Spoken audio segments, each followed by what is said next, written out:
We'll try our algorithm on several other problems to check its accuracy and to see if we can do integer numbers, decimal fractions, and mixed numbers. From 12,250, I'm going to subtract 5,375. I'm going to use the textbook algorithm first, and then we're going to use 9's complement procedure, and then we can compare the two procedures. 5 is greater than 0, so I have to borrow 1 from this 5, that becomes a 4. So 1, oh, this becomes a 10 now. 7 is greater than 4, so I have to borrow 1 from this. That becomes a 1. 2 becomes 1, and this becomes 14. 3 is greater than 1, so I have to borrow 1 from this 2. That becomes a 1, and this becomes an 11. 5 is greater than 1, so I have to borrow 1 from this, 1. That becomes a 0, and this becomes an 11. So I have to modify my minuend extensively in order to do the subtraction by subtraction, the textbook algorithm. The number of transformations that were necessary: 1, 2, 3, 4, 5, 6, 7, 8. Now I'll do the subtractions. 5 from 10 is 5. 7 from 14 is 7. 3 from 11 is 8. 5 from 11 is 6. 0 from 0 is 0. So my difference is 6,875. How many operations did I do?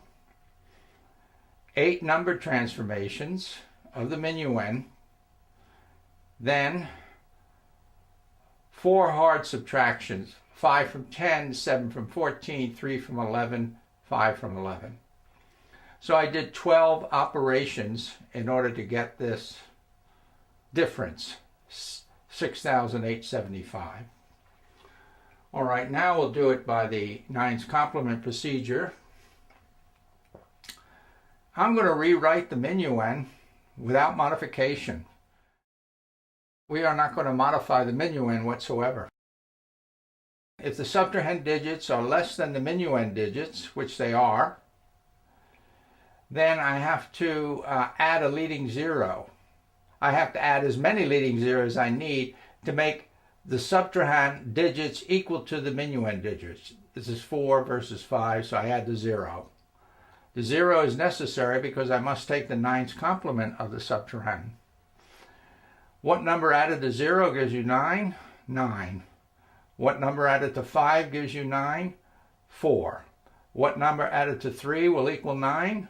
6. What number added to 7 that will equal 9? 2. And what number added to 5 that will equal 9? 4. Now that I have the 9's complement of the subtrahend, I proceed to add. 4 and 0 is 4. 2 and 5 is 7. 6 and 2 is 8. 4 and 2 is 6. 9 and 1 is 10. Now we notice something about this difference, 6.875. These 4 digits are almost equal to it. So the last step in the 9's complement procedure is to take this 1, this leftmost digit 1, and add it to the rightmost digit, 4 in this case, and I get 6,875. I get the correct difference.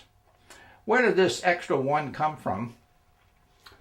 In subtraction by subtraction, we start with the minuend and then we subtract a number from it. So we're going to get a smaller number. In subtraction by addition, we are adding 94,624 to the minuend. Consequently, there's going to be a carryover in the 10,000s place. that leftmost digit will always be a 1 in the 9's complement procedure, and add it to the rightmost digit, and you get the correct difference. And we did it by addition. We had to convert the subtrahend to its 9's complement, and then we did 5 simple additions. This is much easier than the textbook algorithm for subtraction by subtraction. Subtraction by addition is much easier for a simple fundamental reason that addition is easier to do than subtraction. There are no borrowings, and we don't have to modify the minuend at all. In our next problem, we'll test the algorithm, the 9's complement procedure, for a mixed number. We want to subtract a mixed number. Here's our original problem. 12 point, as a decimal fraction, 12.250 translates into 12 1/4. 5.375 translates into 5 3/8. So I want to subtract 12 from 12 1/4. I want to subtract 5 3/8. And what I should get is 6 7/8, 6.875.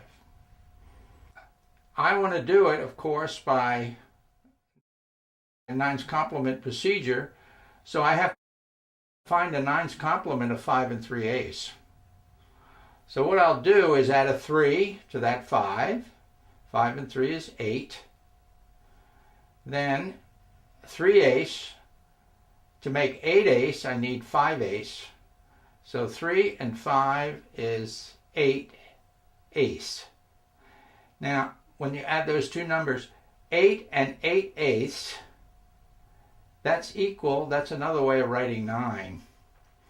So this number, 3 and 5/8, is the 9's complement of the subtrahend, 5 3/8. Now I'm going to proceed to add. But first I must convert this 1/4 to ace. So I'm going to multiply by 1. And then I'm going to substitute 2 over 2 for 1. So I get 2 times 1 is 2, and 2 times 4 is 8. So 2/8 is another way of writing 1/4, 1 over 4. So now I'm going to add 12 and 3, 15. 2 and 5 is 7, and I'll bring the eighths over. So I get 15 7/8. Now my last step in the 9's complement procedure is to take that 1 and leftmost digit 1 and add it to the rightmost digit. And when I do that, I get 6 7/8. So 12 1/4 minus 5 3/8 equals 6 7/8, which is what I have here when you put the decimal points in, 6.875. The algorithm is valid for all numbers. Integer subtraction, decimal fraction, fractions, and mixed numbers. So it's valid for all numbers. The special case that we learned in CLIP 1 and CLIP 2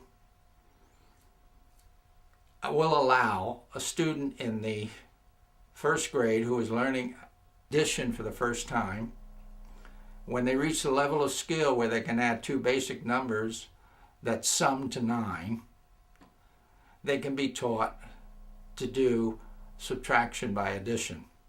And they can verify. They don't have to memorize the facts in the subtraction table. They can verify it using the special case algorithm. And the general case algorithm is valid for all numbers. And where did it come from? This handheld calculator, and every handheld calculator on the planet, and every computer on the planet does subtraction by addition, and has done it that way since their inception. And we can turn the special case into the general case, what we have to do is look at the digits in the subtrahend and make sure that they're equal to the digits in the minuend. So we have to add leading zeros, as many as you need in order to make the two numbers, subtrahend and minuend, equal. Because you must take the nines complement of zeros in order to get the nines complement procedure to work properly. Otherwise it will fail. What method should be taught in elementary school? Both. Textbook algorithm and subtraction by addition using the nines complement procedure.